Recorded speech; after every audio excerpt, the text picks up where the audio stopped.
हुई है लेकिन AK-47 चला, ये अपने आप में बड़ा मामला है। देखिए, एक बात स्पष्ट है, जब समझौता हो गया है और जब जेपी नड्डा ने अब बयान में खुद ही कहा है कि देश भर में जितने आंदोलनकारी हैं उन पे जो मुकदमा हुआ है वो वापस लिया जाएगा और जितने छात्रों की गिरफ्तारी हुई है उनको रिहा किया जाएगा, तो ये तो उल्लंघन हुआ है।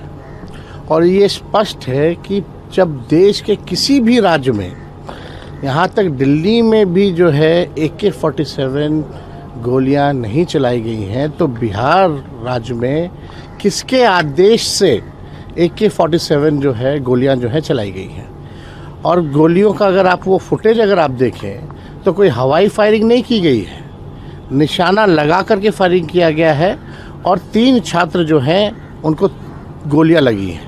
कल हम खुद स्वयं उन तीनों छात्रों से जो है हम मुलाकात भी करके आए हैं।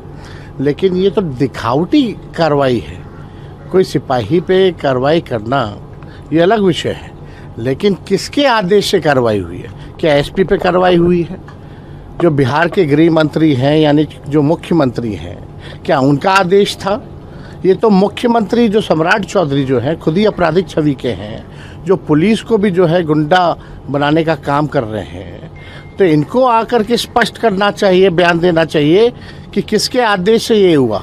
और हम तो इसकी न्यायिक जांच की मांग करते हैं और अविलंब जो समझौता जब हो गया तो बिहार में या कई अनेक राज्यों में जो है गिरफ्तारियां अभी भी हैं। परिजनों को भी नहीं पता कि उनके बच्चे कहाँ हैं। अभी निर्दोष लोगों को भी उठा करके जो है जेल में डाला जा रहा है। हम तो चाहेंगे कि बिहार सरकार स्पष्ट करे किन किन छात्रों को हिरासत में लिया गया है, क्या क्या धाराएं लगाई गई हैं, ये सार्वजनिक करना चाहिए बिहार सरकार को। और अगर आज शाम तक जो है अगर ये लोग वापस नहीं लेते हैं मुकदमे और रिहा नहीं करते हैं छात्रों को, तो हम लोग जो है बड़ा आंदोलन हम लोग करने का काम करेंगे। लेकिन आप देखिएगा देश में एक से एक बड़े बड़े आंदोलन हुए हैं, लेकिन आज तक AK-47 गोलियां जो है नहीं चलाई गई। कल को जिस प्रकार से किसानों को ये NDA सरकार ने ठगने का काम किया, आज छात्रों को जो है ये ठगने का काम कर रहे हैं, तो इन पे कोई विश्वास नहीं कर रहा कि समझौता के बाद भी अगर इस तरह का बर्ताव हो रहा है, गोलियां चलाई जा रही हैं, हिरासत में लिया जा रहा है, तो ये तो लोगों को ठगने की बात है। लोग अपने अधिकार के लिए आ रहे हैं। नीट पेपर जो लीक हुआ, जो छात्रों का भविष्य बर्बाद हो रहा है, ये उस वजह से लोग जो है सड़कों पर आकर के प्रदर्शन लोगों ने किया है। लेकिन कल को कोई डॉक्टर प्रदर्शन करे, इंजीनियर प्रदर्शन करे, जज प्रदर्शन करे, तो पुलिस जिसके मन में आएगा उसको गोली चला देगा। कल को मंत्री हो, MLA हो, वो सड़क पे जाए तो उसको भी गोली मार के चला देगा। ये कहाँ का न्याय है? तो हम लोग इसकी न्यायिक जांच की मांग करते हैं और मुख्यमंत्री को स्पष्ट करना चाहिए खुद आकर के, क्योंकि गृह मंत्रालय उनके हाथ में है, कि किसके आदेश पे चला, क्या घटना हुई, ये स्पष्ट करनी चाहिए और पूरा ब्यौरा देना चाहिए कि कितने छात्रों की गिरफ्तारी हुई है, क्या क्या धाराएं लगाई गई हैं और उनके परिजनों को सूचित किया गया कि नहीं किया गया। ये बड़ा मामला है, गंभीर मामला है। 15-16 साल के बच्चों को आप जो है AK-47 चला रहे हैं, ये कैसा देश बनाना चाह रहे हैं ये भाजपा के लोग?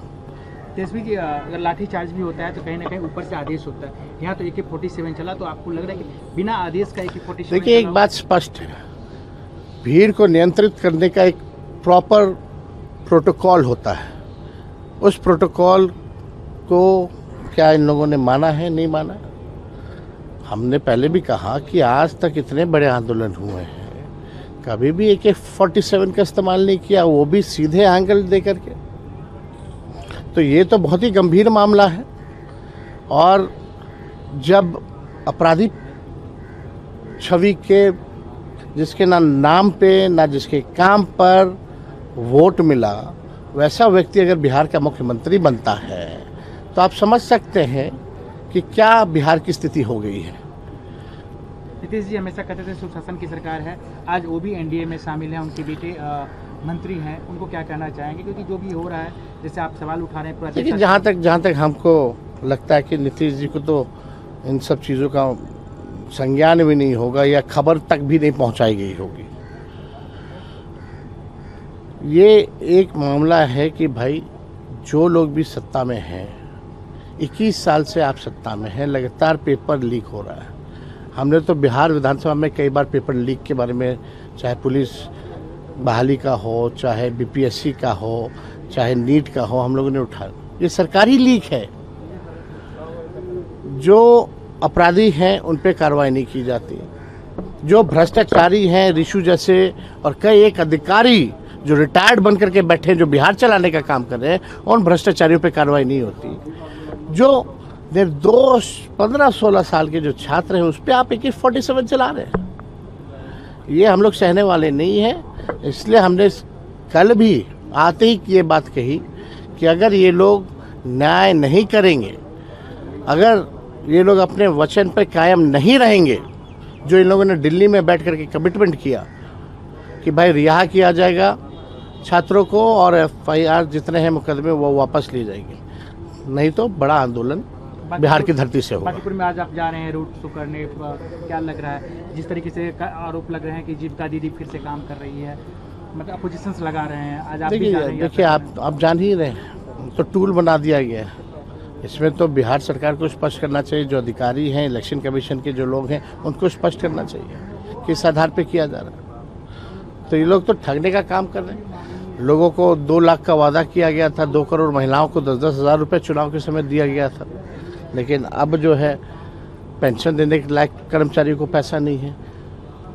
जो स्थिति है 1,90,000 कब दोगे, इसकी अभी कोई गारंटी नहीं है। बिहार में पैसे की बहुत बात आ रही है कि मतलब कई डिपार्टमेंट है, RCD, RW, इन सब में पैसे नहीं है। कुछ सरकार को इन भ्रष्टाचारियों ने, दलालों ने बिहार का खजाना साफ कर गए हैं। कई भ्रष्टाचारी जो रिटायर्ड अधिकारी हैं, जो गैंग है उनका, और जो संरक्षण देने वाले जो मंत्री हैं, ये सब लोगों ने बर्बाद कर दिया बिहार को।